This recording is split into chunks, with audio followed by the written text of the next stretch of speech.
freedom, man. That's what it's all about.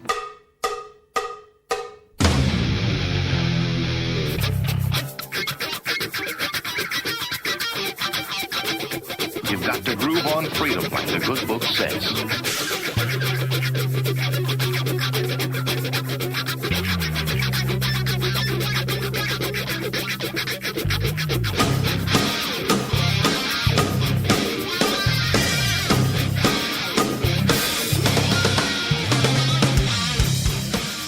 Welcome.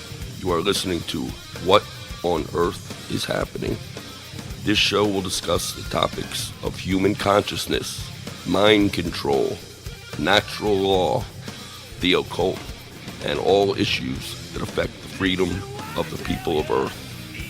What on Earth is Happening will endeavor to shine light upon the darkness of our world and to offer empowering solutions to the problems we face as humanity approaches its critical moment of choice. And now, here is your host, Mark Passio.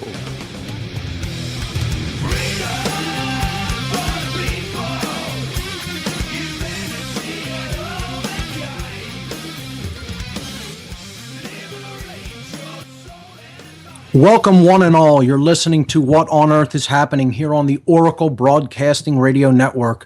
I'm your host, Mark Passio. My website, whatonearthishappening.com. The network's website, oraclebroadcasting.com. The show is live every Sunday from 5 to 7 p.m. East Coast time. Today is Easter Sunday, 2012. Sunday, April 8th, 2012. And we have an information-packed show here for you today on East Star Sunday. We're going to be talking about solutions-oriented approaches. This is what we've been doing for many, many weeks on the show. I've had guests on for the last several weeks. Last week, I do want to apologize. I did not announce 2 weeks ago that I would be taking the week off. Last Sunday, I had a personal event to attend, a friend's birthday party. So I did play a replay of the show that I did with Jay Parker a few weeks back on healing methods for satanic ritual abuse. So my apologies for not letting everybody know that last week's show would be a replay a couple of weeks back. Today we're going to be shifting the topics a little bit and talking about the non-support of the dominator culture and how that is actually a big problem even for people in the so-called freedom movement. They don't see this in its fullness. They don't really understand the philosophical change, the nature of the change that needs to be made philosophically to understand what domination is, what the aggression principle is versus the non-aggression principle. And this is going to be a long discussion. It's going to extend over many weeks. But today I want to begin delving into this topic as one of the biggest solutions to the problems in consciousness that is taking place on this planet. And I'm going to start with two basic concepts that need to be understood, and that's emotional mind control. And this is what I call heart control. We talked about mind control, but we've talked very little about heart control. And that, to my knowledge, is a phrase that I have coined myself, heart control. So we'll be talking about that today. And we'll also be talking about the concept of apophysis, which we looked at when we took a look into natural law, but we're going to delve into it again today on this show and in the many weeks to come, because it is one of the premier solutions in understanding what is actually taking place around us. And what we really need to do is employ it to say no. That's what apophysis is, after all. So I do have some event announcements, but I have actually have several of them. So I'll read those on the other side of this first break. You're listening to What on Earth is Happening here on the Oracle Broadcasting Radio Network. Stay with us, folks. Great show coming up. We'll be right back after these words.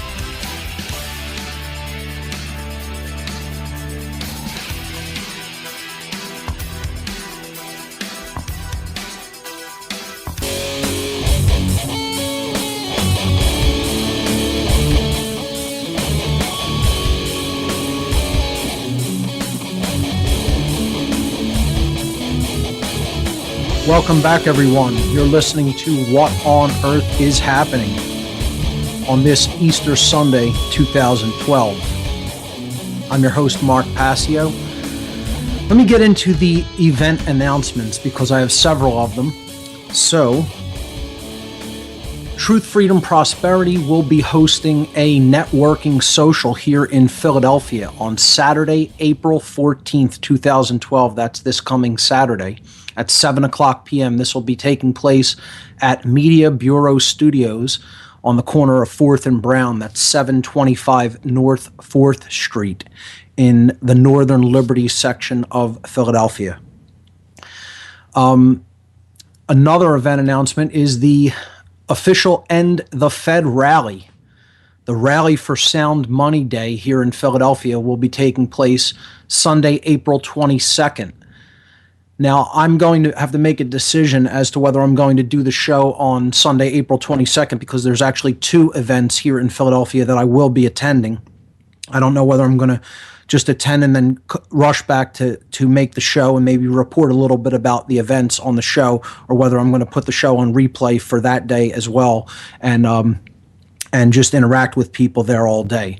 So I'll be making that decision in the coming couple of weeks. But Sunday, April 22nd is the official End the Fed rally here in Philadelphia, hosted by Truth, Freedom, Prosperity.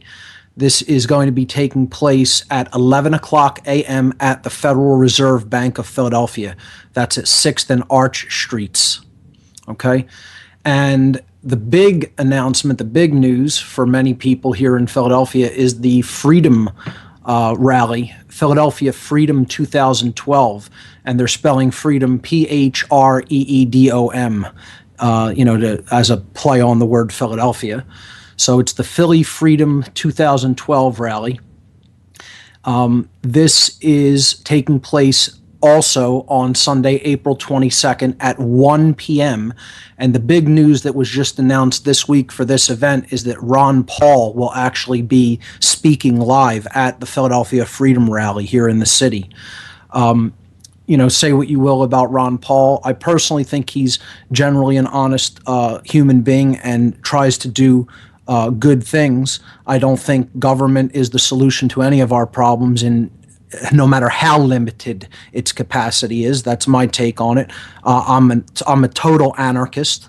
I don't believe in government whatsoever. I think it's an illusion based on control, and there is no political or legal solution to the mess that humanity is in, because it's a problem that's generated in human consciousness, and that's the only place that it can be solved. We're going to be talking about these ideas here today on the show when we get into emotional mind control and apophysis. Okay, so but that having been said, many people are going to want to come out to hear Ron Paul's message. And I think that's healthy, because it was going to wake up some people here who haven't really been exposed to those ideas. So it's a step, at least a small step in the right direction.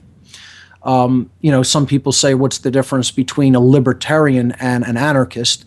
And the answer is a couple of years at best. And hopefully that is the case for people that, are on that path toward understanding that government is not the solution to any problems. It is the creator of the problems that humanity is beset with.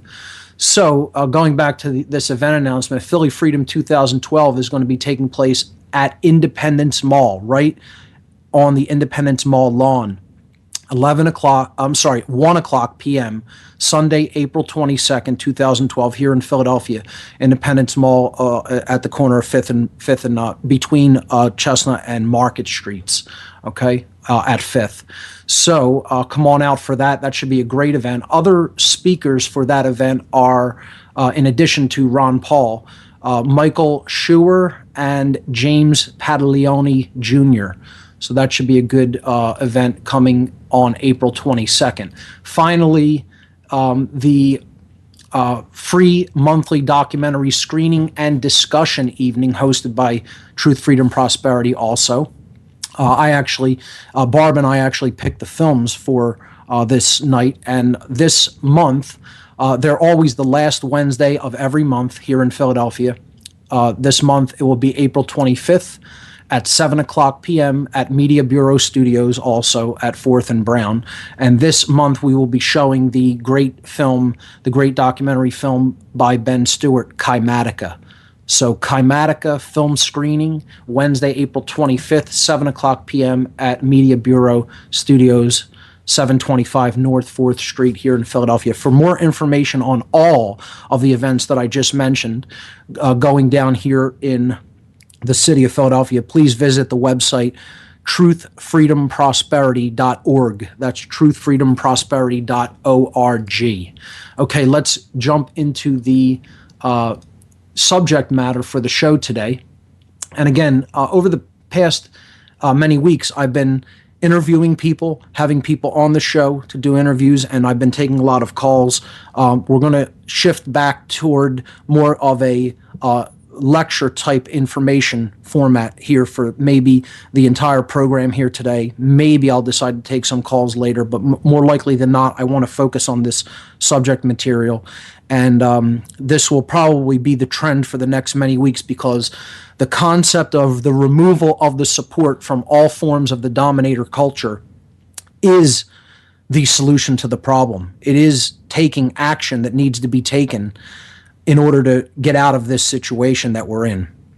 You know, a lot of the concepts I bring up here on What on Earth is Happening can definitely be heady and abstract, but ultimately you need to convert that wisdom that is acquired by through the understanding of that information into action. That's the only way that it really becomes wisdom. You have to put it into action. So that's why I read event announcements like that. You have to get out. You have to get involved. You can't be an armchair quarterback and complain about the way other people are putting the truth out there. You have to do it yourself. You have to get out there, interact with other people. You have to change people's minds. That's what this is all ultimately about. And that's the hardest work that there is to do, is to actually change someone's mind. And that's what the whole concept of the removal of the support of dominators, getting people to change their mind about how they see the real creators of the New World Order, which we're going to talk about here today. How do they see these dominator people, these order followers, the people who go out and do the bidding of their dark occult masters, who they don't even know, who they never met, who they don't believe exist? And they'll argue with you until they're blue in the face from oxygen deprivation that doesn't exist. You know, so will a lot of people in the truth and freedom movements. You know, they don't want to accept that the occult is real. They don't want to accept that these people have a religion that they believe in and they're acting on. And it doesn't matter whether you believe it or not. But if you don't know your enemy, you don't know his mindset, you don't know his strategy, you're lost in this game. You have to know that first. Then you need to act. But you do need to know about your enemy's mindset and what their beliefs are, what drives them.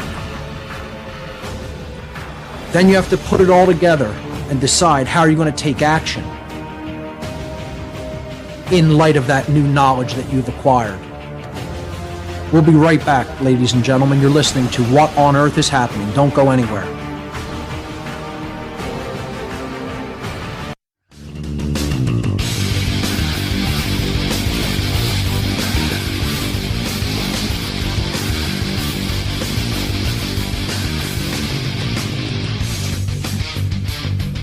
Welcome back, folks. This is What on Earth is Happening. I'm your host, Mark Passio. I also neglected to mention in the last segment that I will be appearing on the Bob Tuskin radio show this Monday. So actually that's tomorrow, April 9th. Bob's show is live right here on the Oracle Broadcasting Network every weekday from 8 to 10 p.m. East Coast time. So Bob will be bringing me on his show tomorrow night as a guest. I'm not really sure what we're going to talk about, but I'm sure it will involve natural law in some capacity. I'm sure it will involve human consciousness in some capacity. And Bob's a great talk show host here on Oracle. Always a pleasure to be asked to be on his program. So Let's get into the subject matter. And I want to direct everyone to the website, whatonearthishappening.com. Click the radio show tab of the site, and there underneath the player will be images for today's show. These are images that will accompany the concepts and ideas that I'll be talking about on the show today. You can follow along with them. They're numbered links. When you click them, it pops up as a little mini slideshow. So image number 1 there shows that this is a continuation of the section that I have been calling the way out on this program. What are the solutions to the problems that humanity is beset with in consciousness? Image number 2 shows the grassroots solutions for real and positive and lasting change. These are consciousness-oriented solutions. They involve a fundamental shift in worldview, which is why that is the number 1 solution, healing the worldview. We've already covered many of these topics, many of these sections of these solutions. We looked at worldview healing. We looked at how to change the quality of our attention, okay? How to develop true present moment awareness and mindfulness. We looked at changing our diet and getting onto the right foods. We looked at detaching from the monetary system to the extent that it is within our capability of understanding that that's an illusion to begin with completely. And it's there as a mechanism of control. And we have 4 sections left in the solutions section.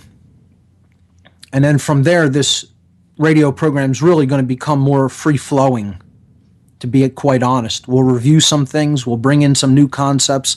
I will also be covering some additional occult traditions in future shows to expand on a knowledge base that we've already begun building in that regard. I'll be having many, many more guests on the show in the future. We'll be doing open call shows again in the future. But we're going to focus on getting these solutions wrapped up, okay? We're going to focus on fleshing out these last 4 solutions, and the non-supportive dominators is definitely one of the biggest. And this is going to take several weeks. I may cover this as long as I covered natural law, okay? And that's beginning today.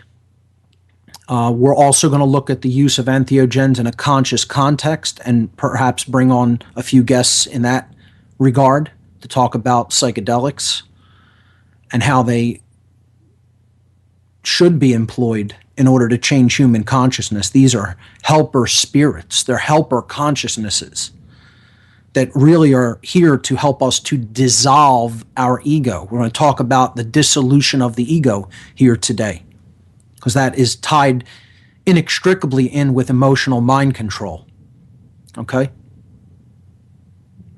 We're going to look at, in the future, employing the power of positive thinking and becoming a teacher ourselves, which is really what we need to be doing, not just sitting there, absorbing everything, absorbing it, and never actually then converting it into wisdom, which is taking action on it. And that's, again, going and helping other people to change their mind. Carl Jung, the philosopher and alchemist, put it best when he said, enlightenment is not just imagining figures of light, it is making the darkness conscious, making it conscious through action, making people to change their minds. Obviously, you can't force that change, but you could influence it. And he goes on further to say in that quote that latter procedure, the one that he mentioned last there, okay, is very unpopular because it's very difficult. It is difficult. It requires the most effort, and therefore most people don't want to do that work. They want to complain about someone else. They don't want to actually change themselves. And this doesn't mean that you can't say someone is responsible for their actions and point out what they're doing is wrong. That isn't what I mean by pointing fingers. I mean, really, thinking that it's just a small group of people at the top who are the cause of all the problems that have beset humanity. That nothing could be further from the truth. These people are influencing people, yes, but they're not the ones actually taking the action. They get other people to take the action through influencing their minds. And in their spiritual weakness, these people at the bottom, many, many, many more of them than there are these mind controllers at the top of this hierarchical pyramid of control, they're the ones who go out and take the action.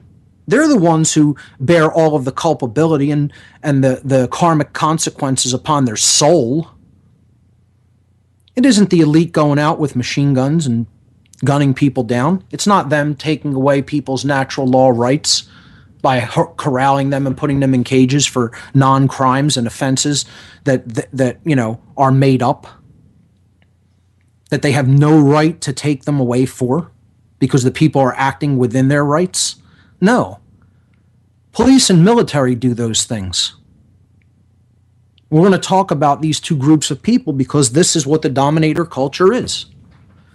It's also people who give their consent to those people. It's also the people who think that they're doing a great service to humanity, who think that they're heroes.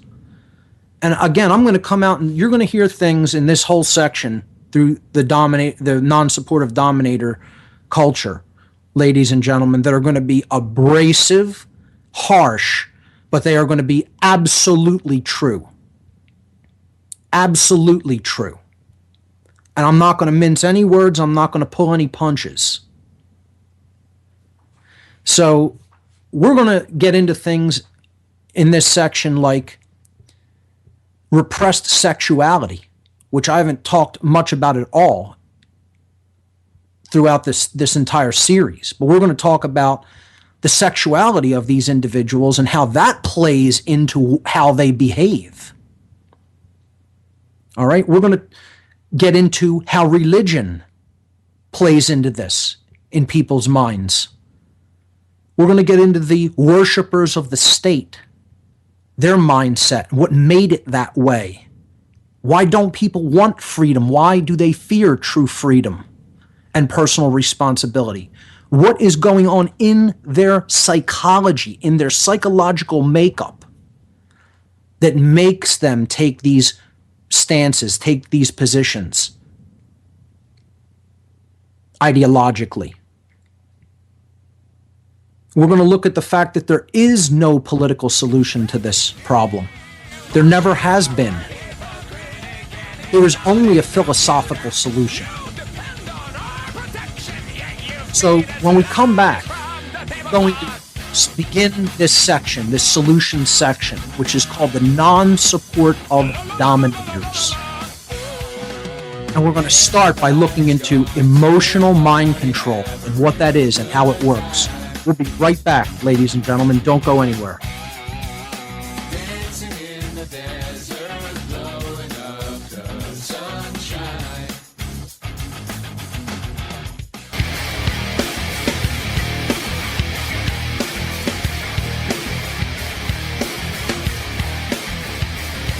Welcome back, folks. This is What on Earth is Happening. I'm your host, Mark Passio. My website, whatonearthishappening.com. So if you're following along with the images, I want to let everyone know I did make a last-minute change to the images. So if you only see 12 images on the radio show page, please refresh the page. There's supposed to be 13 images. I did neglect to upload one, and I made that correction during the last break. So refresh the page. You should see 13 images on the radio show page underneath the player, or with the podcast, you'll certainly see them. Image number 3 is a representation of the dominator culture, and it's from the film Star Wars, obviously. It's a bunch of stormtroopers in their white uniforms, meaning one form, okay? Meaning no individuality, no uniqueness. Everybody's the same, okay?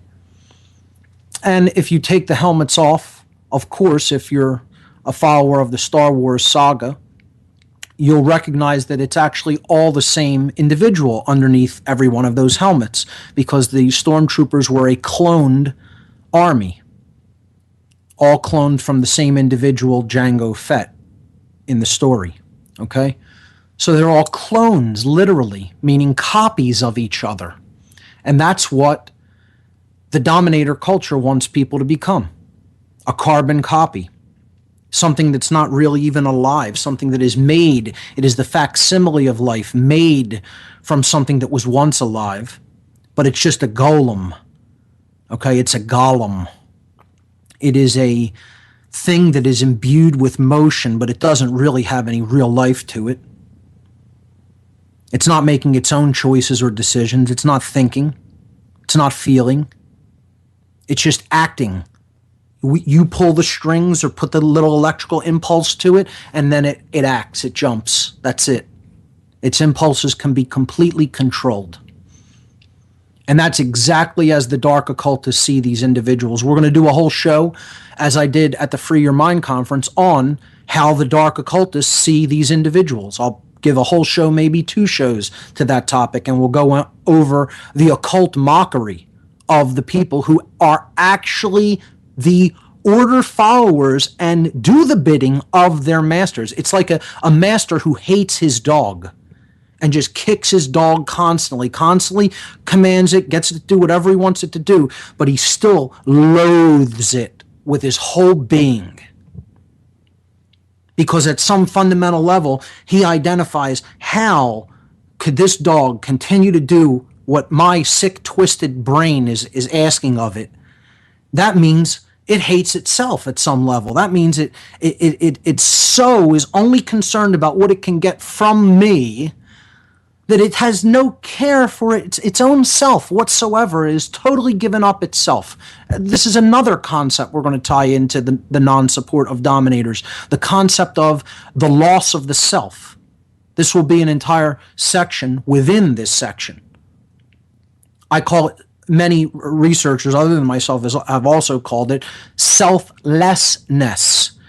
Not selflessness in the sense that you're not selfish, that you care about other people, but selflessness meaning you have actually lost the qualities of the true self. You have become a non-self. The original true self is gone, and there's only a husk, a shell of what that once was. Okay? So the next slide shows the 2 main groups of people. And again, there are ancillary groups who assist the New World Order, but these are the 2 groups of people who bring it in. The dark New World Order. I want to be very clear about making that distinction. We talked about the concept of that there's really 2 New World Orders, that one is a place where truth and freedom prevail, and one is a place of utter devastation to the human soul and the utter destruction of freedom, where enslavement is the order of the day. Okay? So what we have to understand is that dark New World Order doesn't get made without these people's cooperation in slide number 3. It does not get made without the police and military's cooperation. As a matter of fact, what we're going to see is not only does it not get made without them, there's a reason for that. Because they are its creators. The dark occultists are not the creators of the dark New World Order. They are only the influencers of it. But they are not the ones who actually perform its creation. The police and the military are the ones who actually perform its creation. And if you're having a difficult time with that topic, that gets us to the very first subsection within the solution of don't support the dominator culture. Withdraw your support. Say no to it. Because that involves the getting over of a form of mind control. And it's called emotional mind control. And I have a depiction of it, comical though it may be, in slide number 5. And this is the traditional image of the 3 monkeys, one with his hands over his ears, one with his hands over his eyes, one with his hands over his mouth. See no evil, hear no evil, speak no evil. Okay? You don't want to hear or see or talk about the things that are really wrong. You want to think that we can somehow get to a place of rightness, of goodness, of order, of prosperity, without taking a look at what currently is wrong, or admitting the fullness of that wrongness. In other words, people want to look at little sections within the wrongdoing, and they want to think, well, it's this aspect that's responsible for the whole mess, or it's this group of people that's responsible for the whole mess, and not that group. You know, they want to pick and choose. They don't want to look at the totality of the situation because they have something that they're holding on to, something they're attached to, something that they can't admit or let in to their own mind, to their own consciousness, okay? They can't let it in because they're holding something so close to them that somehow they feel forms part of their identity. Okay, we're going to look at that when it comes to emotional mind control, heart control. They're holding on to some feeling about something that they don't want to let go of. So let's give an example. Let's give an example of a son, okay, whose father was a cop. So he has fond memories of that individual. He believes in his heart, okay, and in his mind, the son does, that the father did good things. Now, notice I said that he actually did good things in his role as a cop. Let's leave out the father's role as a father for a moment. We're talking about his role as a cop. The son loves him for all the things he did for him and the family in his role as a father or a husband, okay?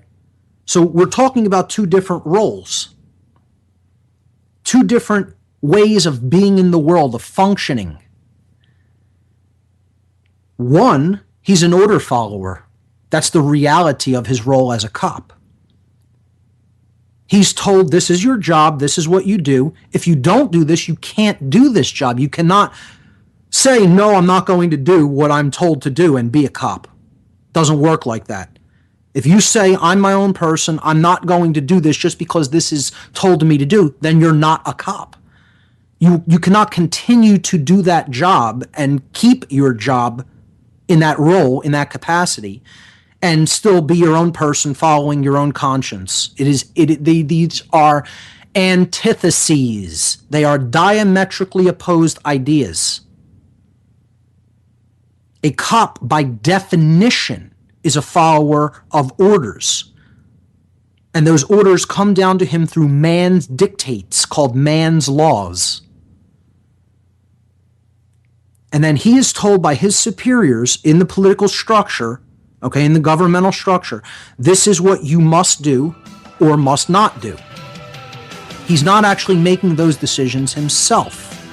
And you could argue this again until you're blue in the face, but when you really look at the situation, that is exactly as it is. It isn't some other way. So we're going to pick that up on the other side and continue to look. What is the son feeling when he hears this knowledge? What goes on in his mind and in his heart? We'll be right back, folks. Don't go anywhere. Gotta keep my cool. Make them think I'm made of stone.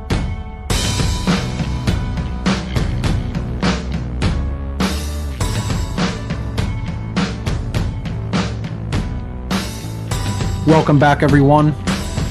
I'm Mark Passio, and this is What on Earth is Happening here on Oracle Broadcasting. Coming to you live on this Easter Sunday of 2012. talking about the non-support of dominators and the dominator culture as one of the prime solutions to the problems that humanity faces in consciousness.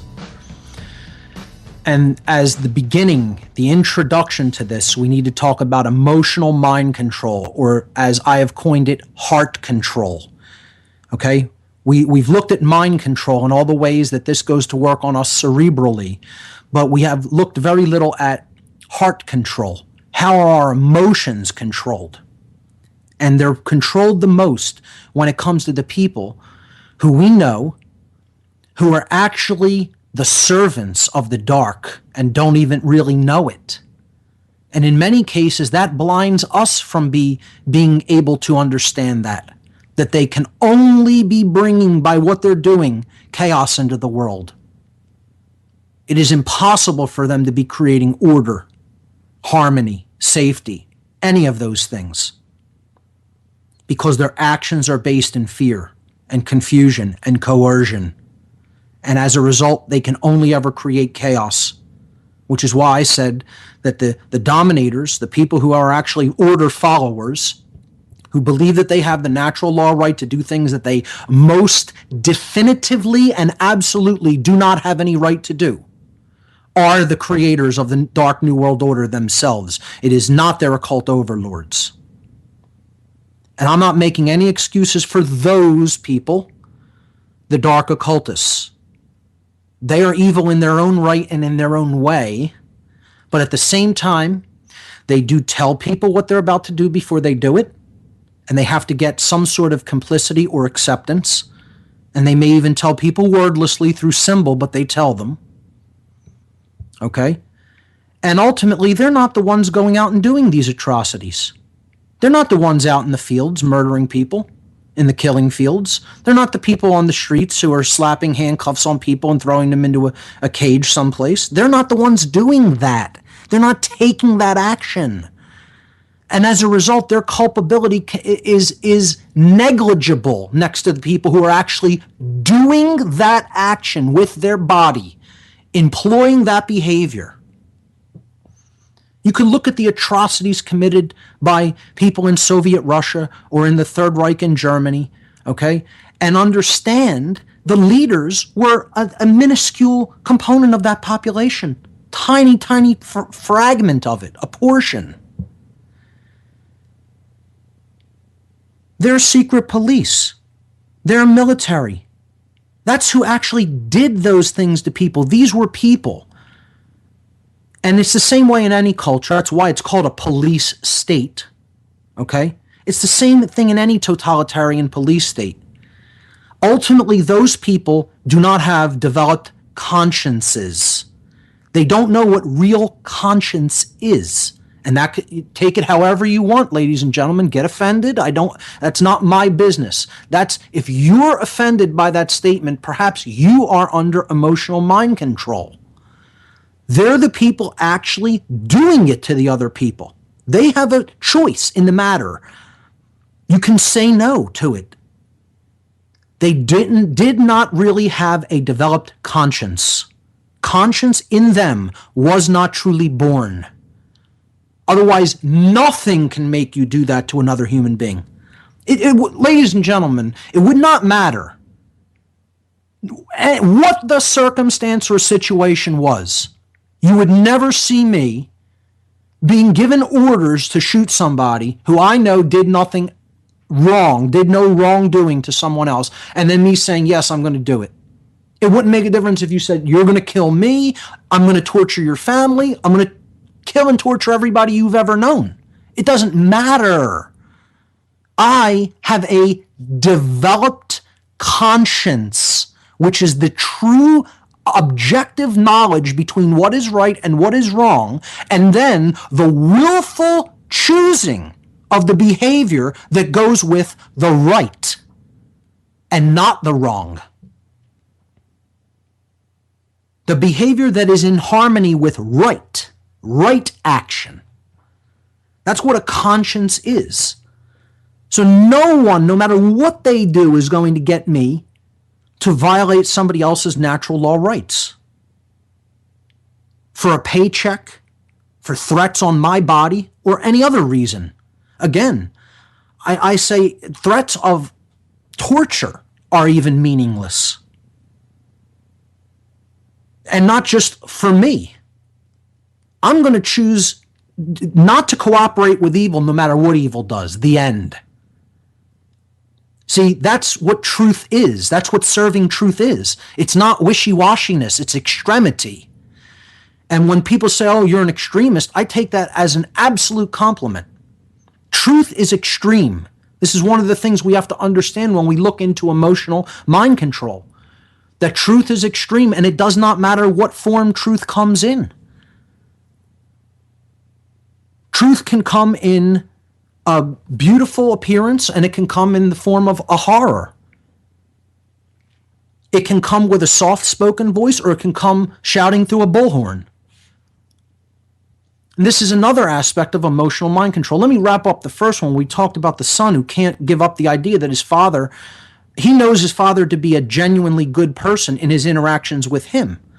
But when his father was doing the role of a cop, how many people did he lock up for putting a substance into his own body?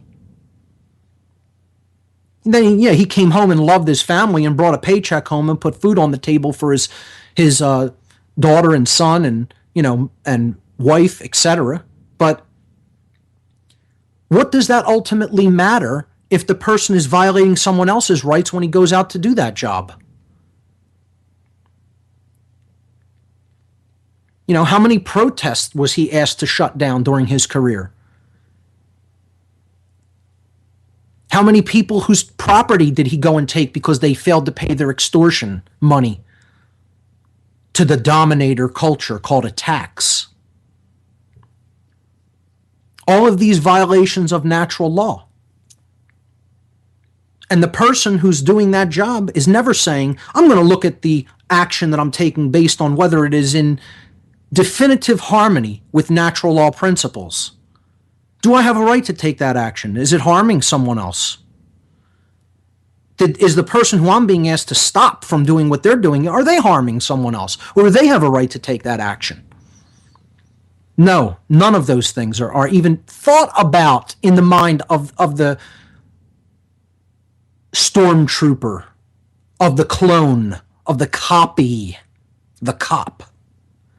This is my job, this is what I do. My behaviors go unwaveringly along with what I'm asked to do because that's what my job requires.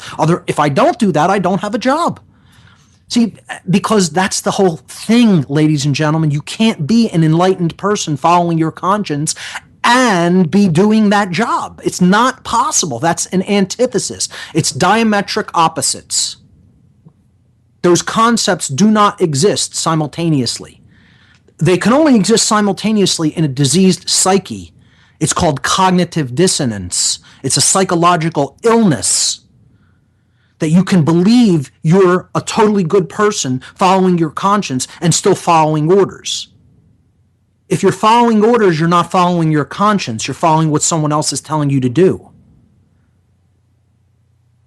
And if you're following your conscience, you're most certainly not following anyone else's orders. You're only following the truth. Which brings us to another concept. How people hear things. How does this tie into emotional mind control? How they perceive what they hear. Many people want to hear, things that tell them what they want to hear. That's all they will accept into their mindset. Soon as something that doesn't go along with what they want to hear is being spoken to them, they push it away immediately. They react with fear. It's not it's not any kind of a cognitive process going on. It's a reaction. Acting on impulse, on stimulus response, which has that's rooted in the R complex of the brain, not in the part of the brain where higher ordered thought is made possible, which is the neocortex. When people hear something and react to it immediately, that's emotional mind control. That's coming from the lower centers of the brain. The R complex and then the lower functions of the limbic brain. Now, we need to talk about a little bit about that, about brain function, and how that goes along with human perception. We'll pick it up right there on the other side of the break. Don't go anywhere, folks.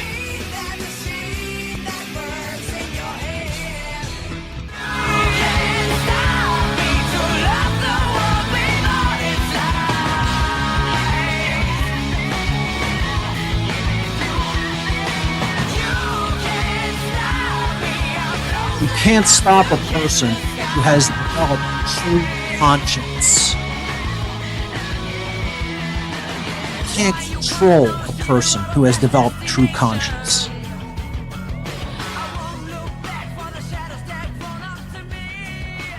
They are only following the path of truth, not anything rooted in the human world. They're not following human orders. They're going to where the truth leads. And when you're walking that path, only order can result. But when you're walking the path of following human orders, only chaos can result. Because a person in that modality of consciousness is not obeying their conscience. And this is where emotional mind control comes in. A family member of a person like that, who's followed orders their whole life, they want to identify their personal feelings for them in the role as a family member, as maybe a protector of the family. In that role, that person may have acted justly, they may have acted in harmony with natural law regarding their family, taking care of their family, provided for them, etc. But the person is identifying their emotions of how they perceive the individual in that role, and they're grafting it onto, they're transferring it to the person in the role as an order follower, in which his behaviors were not in harmony with natural law, in which he followed other human beings' orders regardless of whether they were in harmony with natural law or not.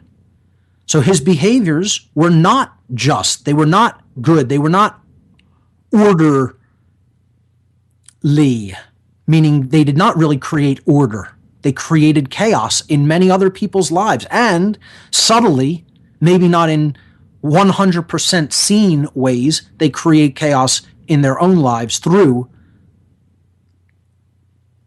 the actual manifestations of natural law and how that works in our lives to bring us the experiences that we must experience based on our behaviors.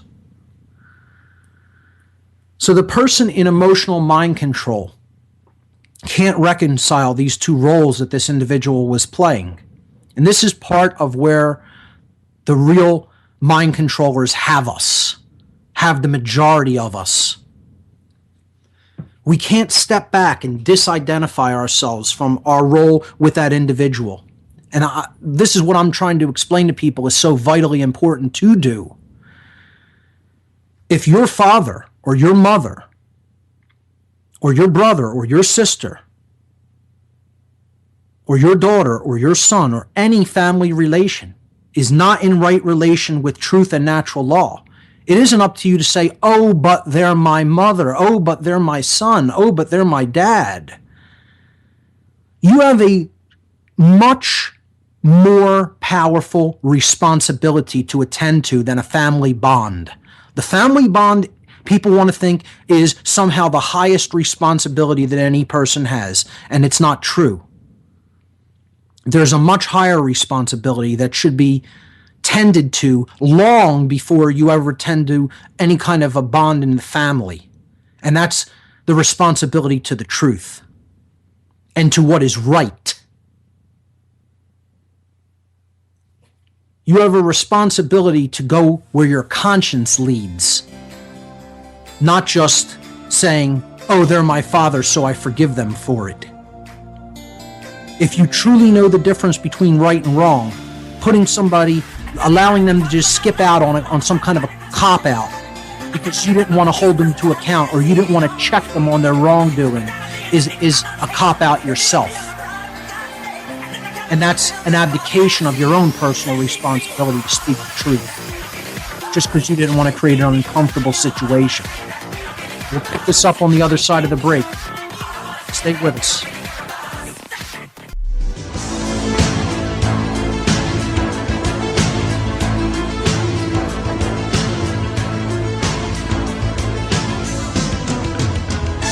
Welcome back, everyone. This is What on Earth is Happening. I'm your host, Mark Passio. My website, whatonearthishappening.com, talking about the non-support of dominator cultures, of the dominator culture and the people who enforce its dictates on the rest of the population, and how emotional mind control, or what I call heart control, plays into that dynamic.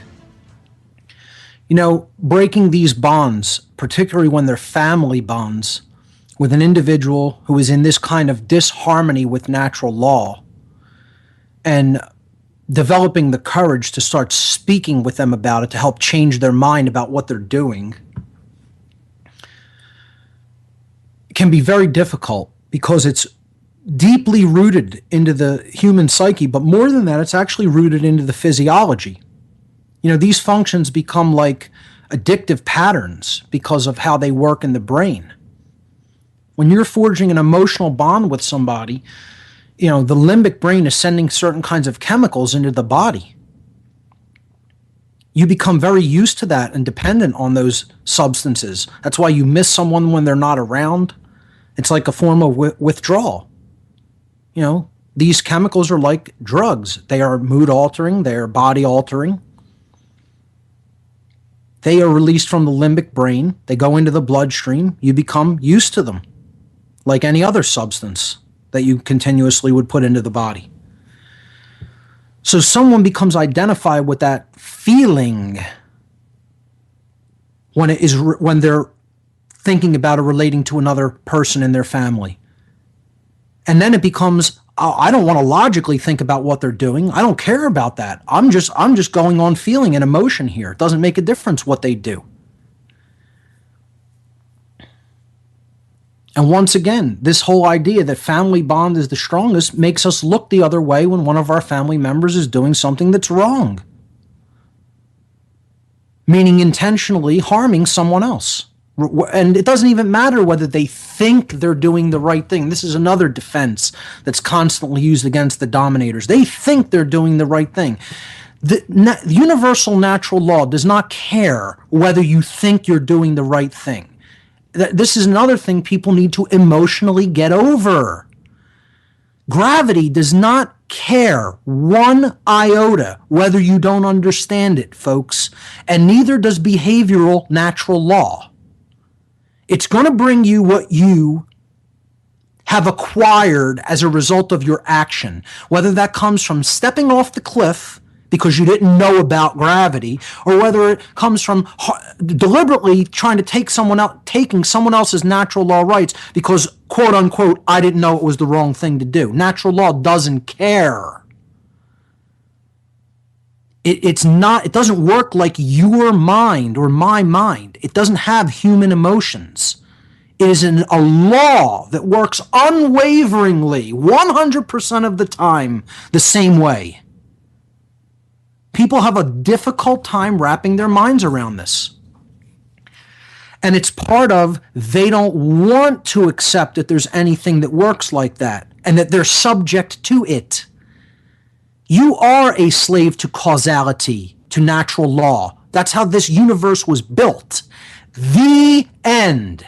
You cannot do anything about that. You can learn how this law operates and then decide to live in harmony with it or not. That's it. They're your choices.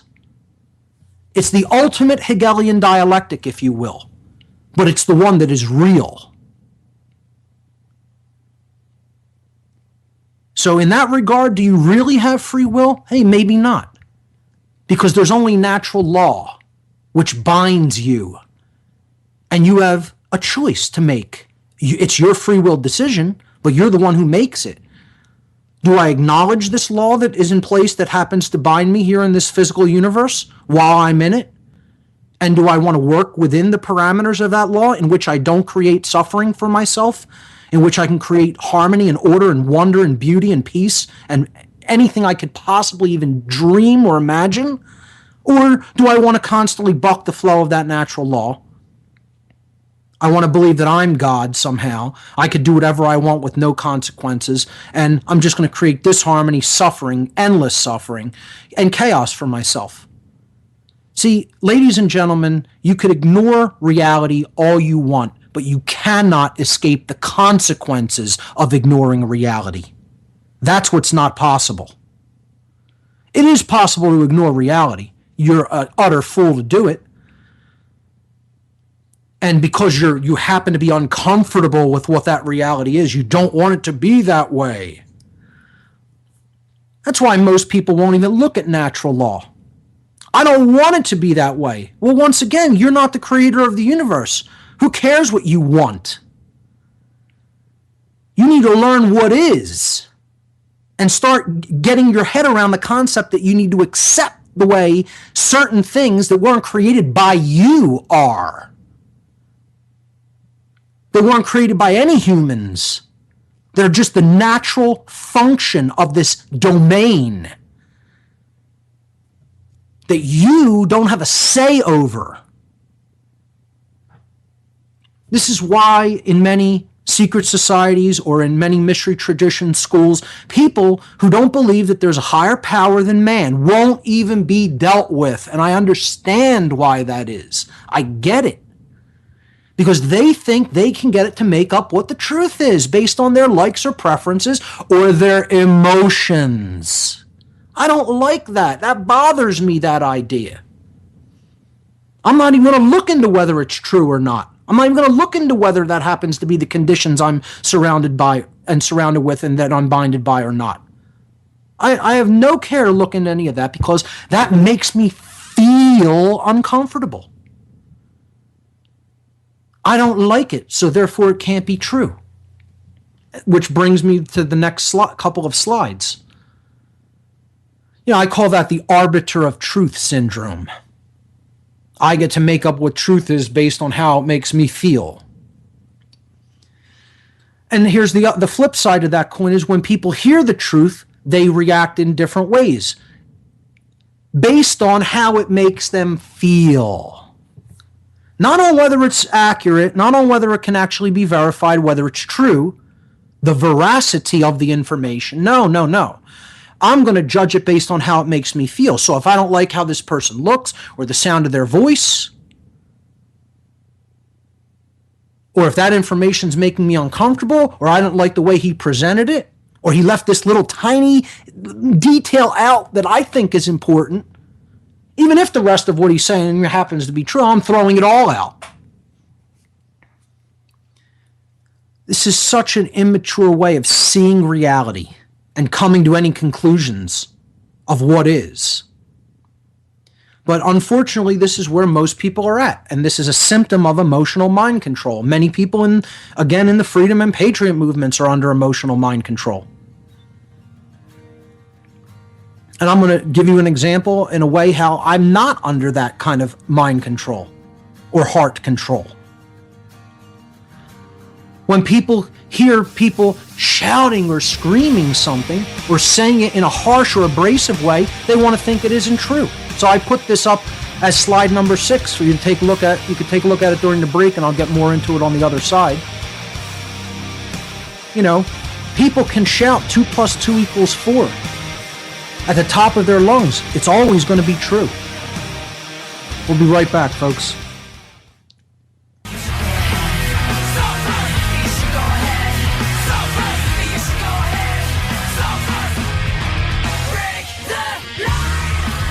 Welcome back, everyone.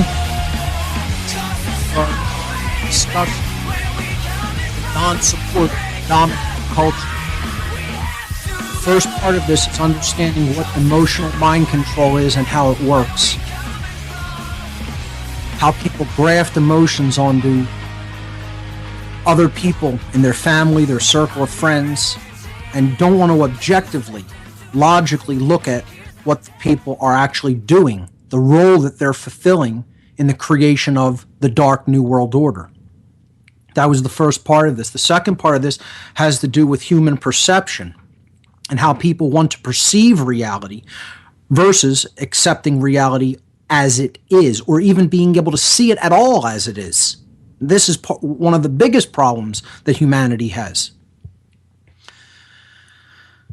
And many people fall into the trap of, if I don't like the way the information is being presented, it's not true. So I put two images up here to emphasize this form of mind control, which is heart control. It's more about controlling someone at an emotional level than it is controlling them at a mental level, because they're not thinking with their mind at all. The mind is being removed from the process, and they're being controlled from the feelings of the body. That's why this is a powerful form of control that most people never even see or understand how it works. I'll be the first person to admit my voice isn't the most pleasant to listen to. Never thought that it was. I don't like listening back to the things that I do because I don't like the sound of my own voice, as many people don't. That's a common thing. But when I do listen back to try to see what am I doing right, can I improve upon, I generally feel I do a good job.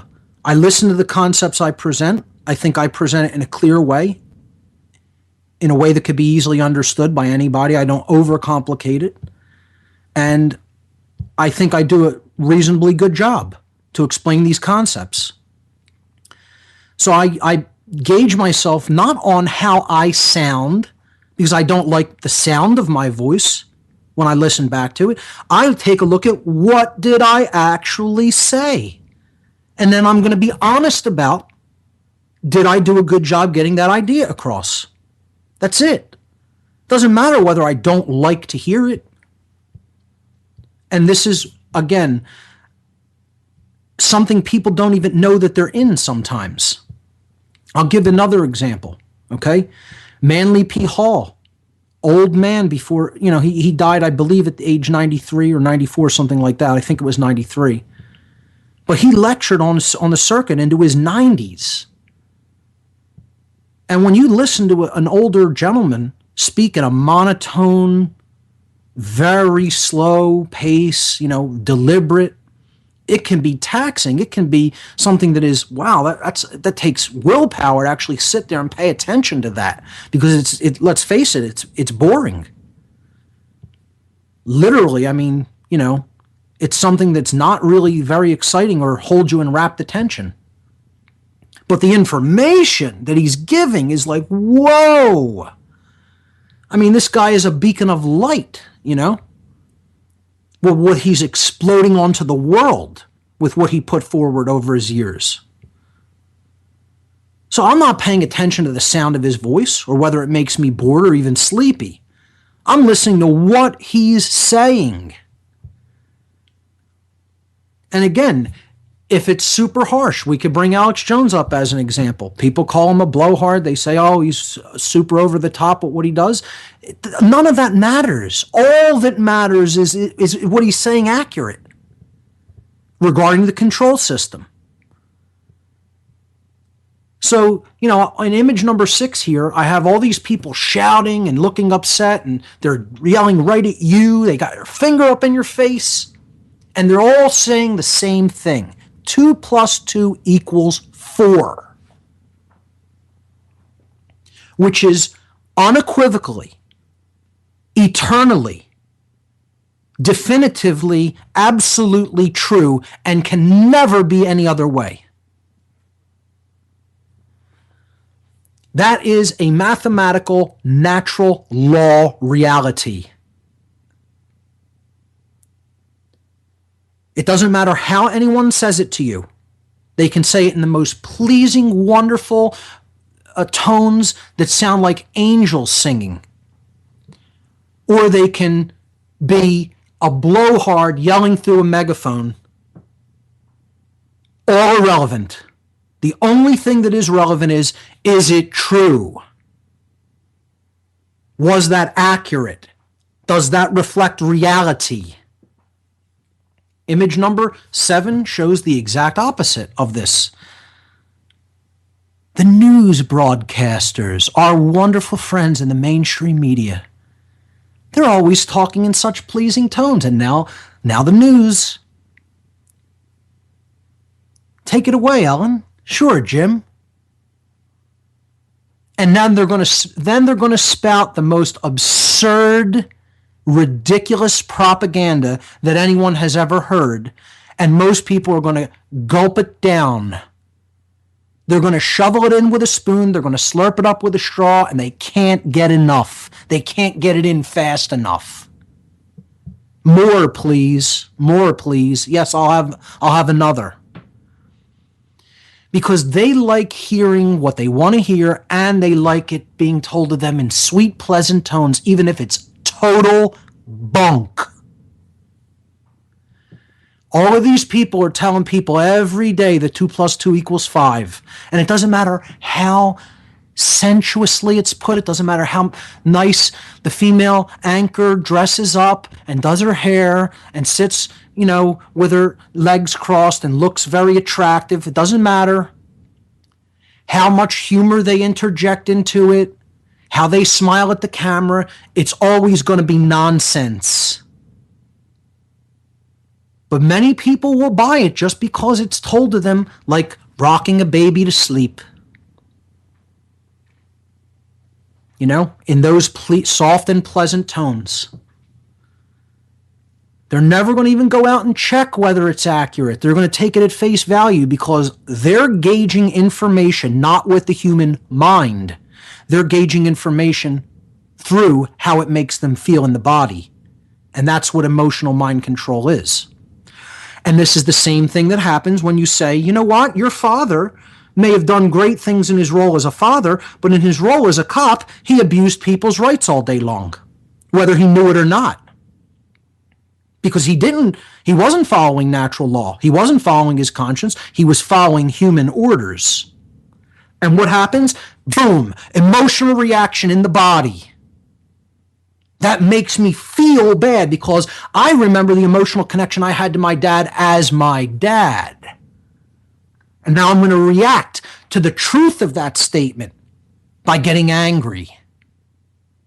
I'm not going to look into the statement's veracity, whether he actually did violate natural laws in his role as a police officer.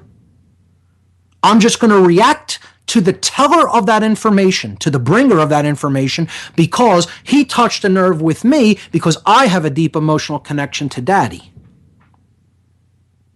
You understand how emotional mind control works and how dangerous it is, and how it is keeping things the way they are in this reality. Let me give you an example of how I will respond to new information. I'll go out and check whether it is accurate. Okay, so I happen to still eat eggs. I'm a vegetarian, but I eat eggs. So I eat some dairy products. I'm trying to work on that because I recognize there's a lot of harm that comes to animals as a result of being in the capacity of providing even milk or butter or cheese or eggs. Okay? So I've stopped drinking dairy milk. I'm going to tell you about what I've done regarding eggs on the other side of the break. We'll be right back, folks. Don't go anywhere.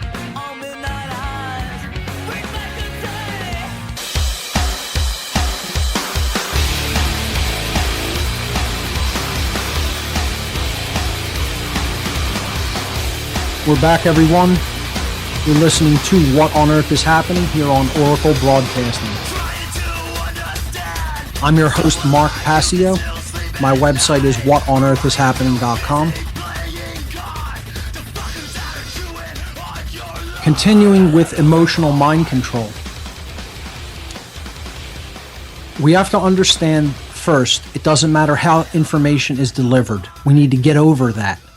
That is part of the calcified human ego, is believing that what our perceptions of the messenger are is directly related to the quality or veracity of the information. And nothing could be farther from the truth, because you could get total, absolute truth from a homeless destitute individual lying in the street in a cardboard box, and that happens to be his situation. He may even be drunk, he may be slurring, and he could give you wisdom.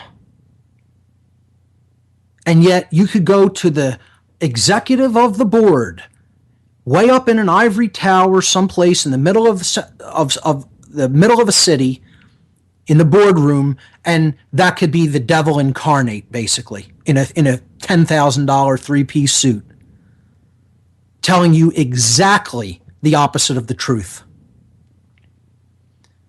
It doesn't make a difference what the truth looks like or sounds like. You need to do the work to definitively verify the information. That's it. That's part one of this. Part two is people have such difficult concepts with the idea of definitiveness, definite, absolute, all one way, extreme. These are things we've been conditioned from birth to think, oh, those are bad things. That's bad. You know, the middle of the road is the best. Shades of gray is how everything is. Everything is relative. Relativism.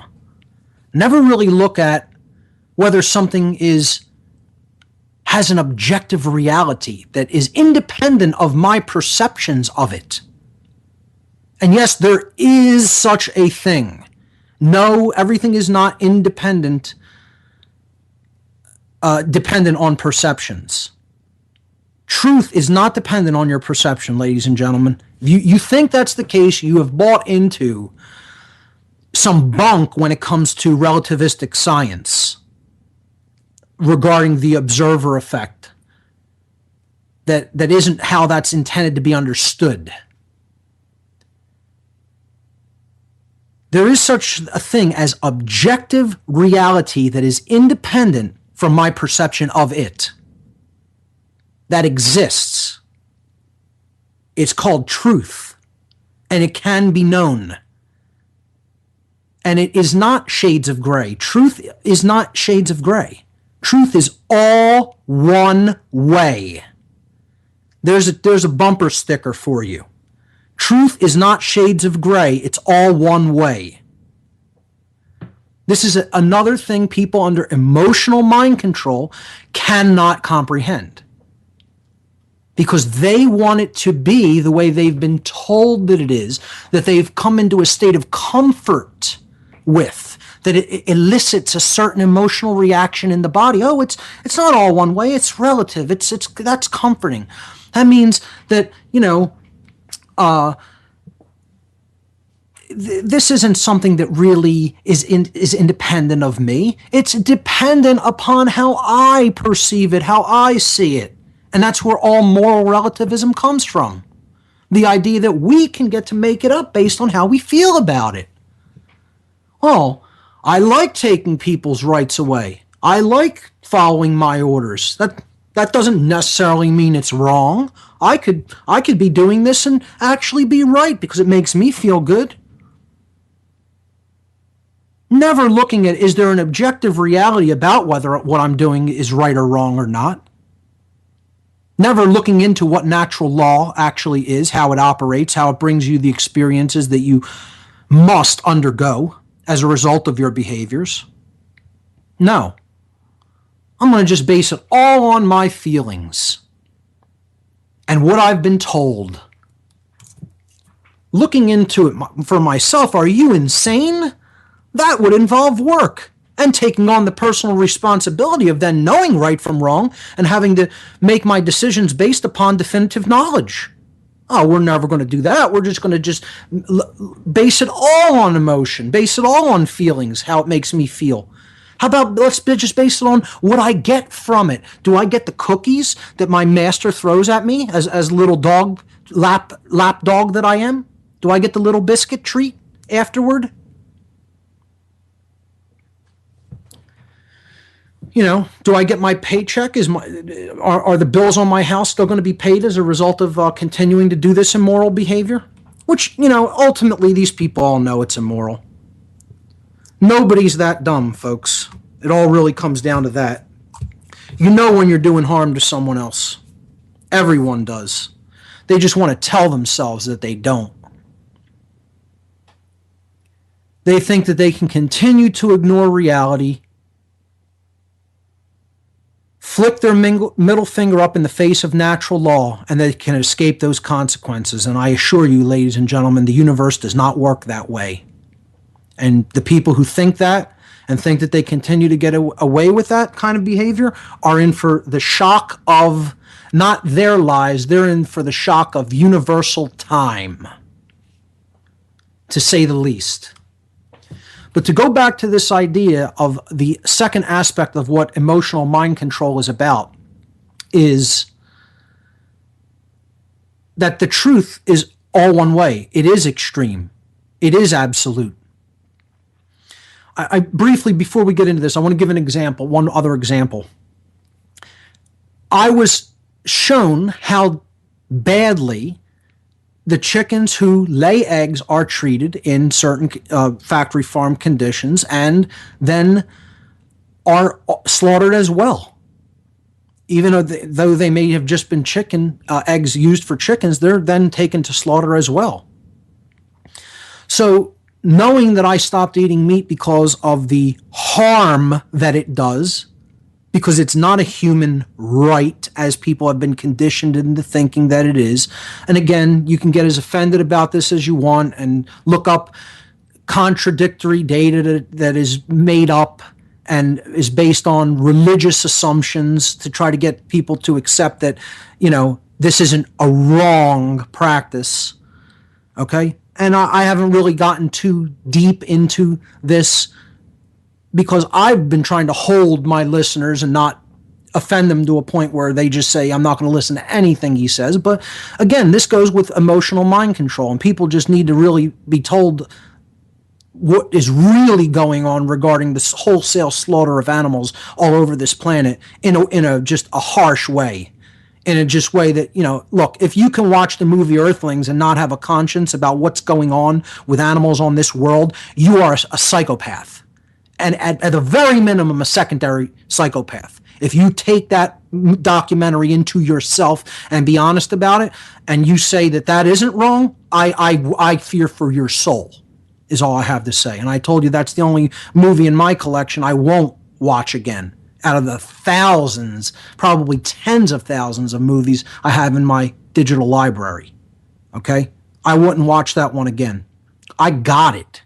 I got it the first time, and I made myself watch it again just to hammer it home a little harder.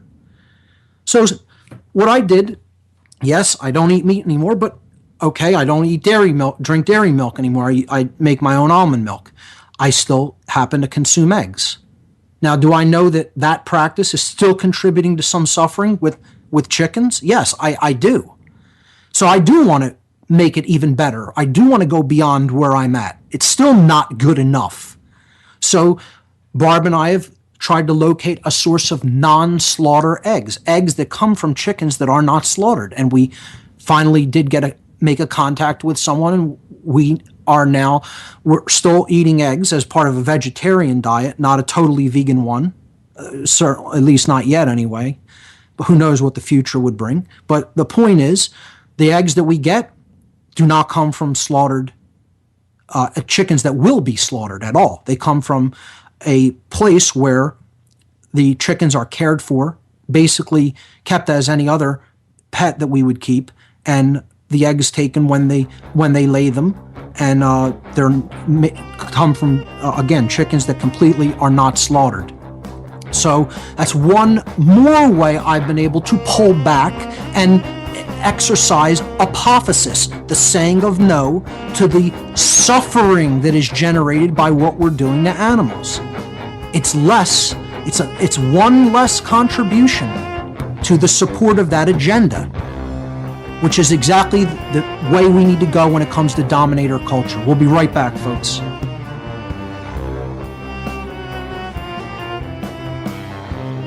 Sleep. Stay asleep. Obey. When he looks at it with his eyes, it's what we see. When he looks at it with the sunglasses, he's seeing the same things all the way through, the subliminal, symbolic that he couldn't see. Obey, no independent thought, don't think for yourself. Welcome back, everyone. Last segment of this Easter Sunday 2012 edition of What on Earth is Happening. Let's jump right back into talking about emotional mind control and the extremity of truth.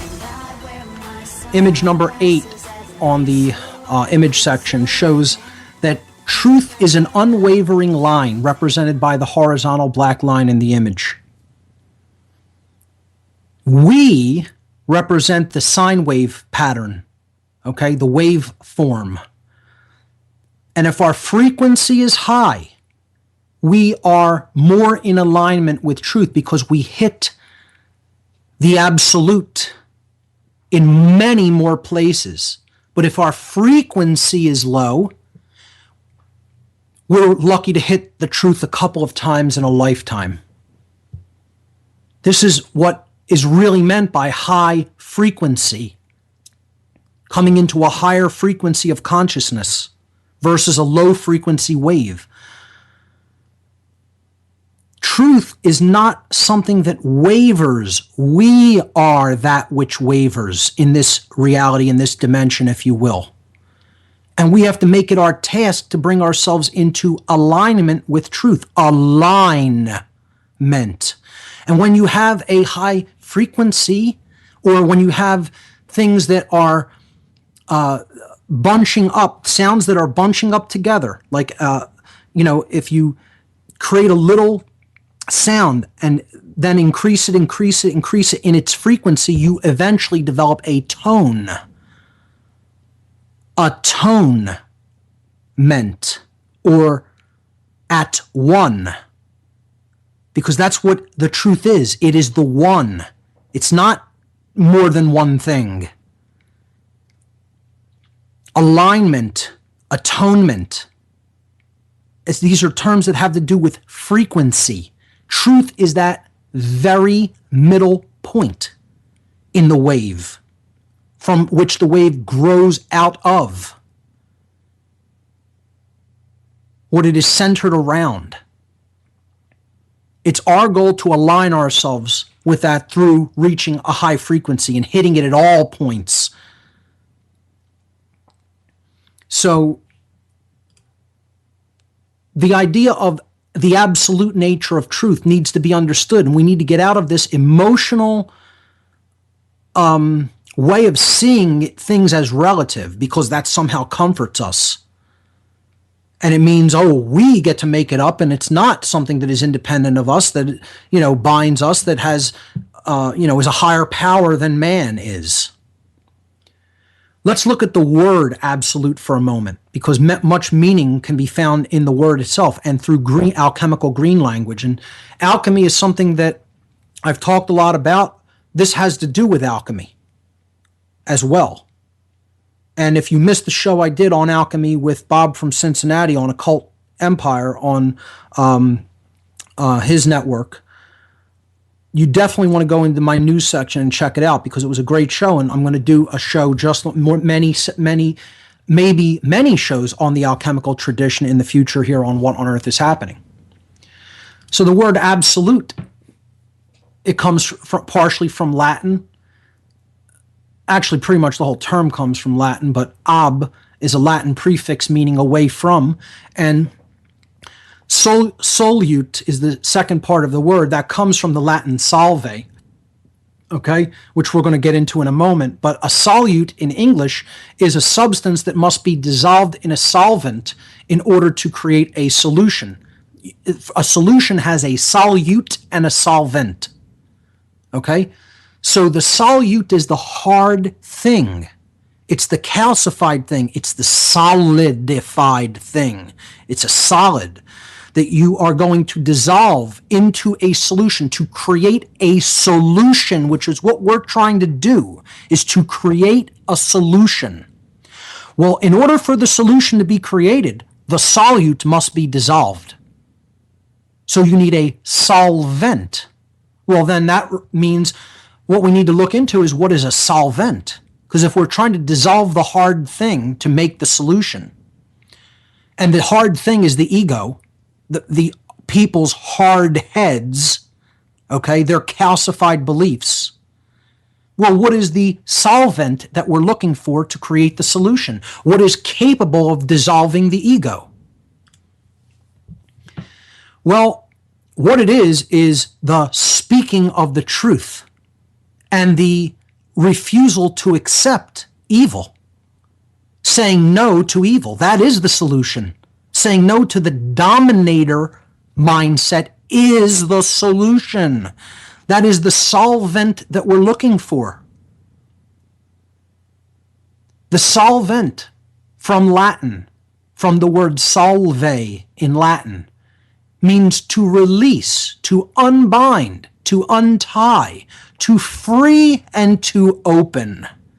And I would suggest that every one of those terms, okay, should be followed by the word mind. To unbind the mind, to free the mind, to open the mind, to untie the mind, to release the mind from illusion. That is what the solvent is. And the calcified egoic mind is the solute that needs to be dissolved in order for the solution to be created. Now, this has everything to do with language and truth. And again, the biggest barrier to this is understanding that the people who are the creators of the Dark New World Order are not the people at the top of the pyramid. The people who are the creators of the Dark New World Order are the people who are following the orders of the people who are at the top of that symbolic hierarchical pyramid. They're the ones who are actually doing it. And until we are honest enough with ourselves to admit this, we are still in a calcified, egoic, emotionally mind-controlled state. We're not in consciousness, we're in a state of controlled mind, or mind control. We need to get out of that state of mind and into consciousness, which is true understanding. And that means knowing the difference between right and wrong through the understanding of natural law and employing apophasis, which again, this was a concept we talked about in the natural law section, which means to say no, from the Greek apophonai. And this is describing what something it is by saying definitively what it is not. So this is not the truth. I'm going to filter it. I'm going to remove it from the solution. This is not in harmony with natural law. Well, then I'm not going to engage in that behavior. This does not create peace. This does not create harmony. This creates suffering. Well, then I'm going to remove it from what I do. It's been called affirmation through negation, learning the truth by learning the opposite of it, by looking at the negative and admitting it. You know, it means more than just to say no. It means not to speak. So there are two ways we can employ apophasis. There's a dark form of it, you know, and I put this image at the end, this image 13, to explain the two sides to apophasis. This is kind of a dual symbol. The dark mystery traditions don't want their initiates to speak. They want them to remain silent. They know that the universe is spoken into existence, and we need to communicate our knowledge to other people by word of mouth in order to get them to understand it and ultimately to change their behaviors. So they want their initiates not to speak. But in the positive sense, this means apophasis, to say no, not to say yes, to not speak the word yes to evil. To say no to evil is the positive form of apophasis. And I would suggest that this symbol can be looked at in a very positive manner if we understand the concept of apophasis, of saying no to that which is wrong. And that is the ultimate solution. Or at least it's the ultimate solvent, the thing that can break down the calcified ego so that we can then create a solution. That's all the time we have for today. The time flew by. We're going to continue with the rejection, the saying no to the dominator culture next week on What on Earth is Happening. Thanks everyone for listening. Stick around on Oracle Broadcasting. Chris Everard is up next.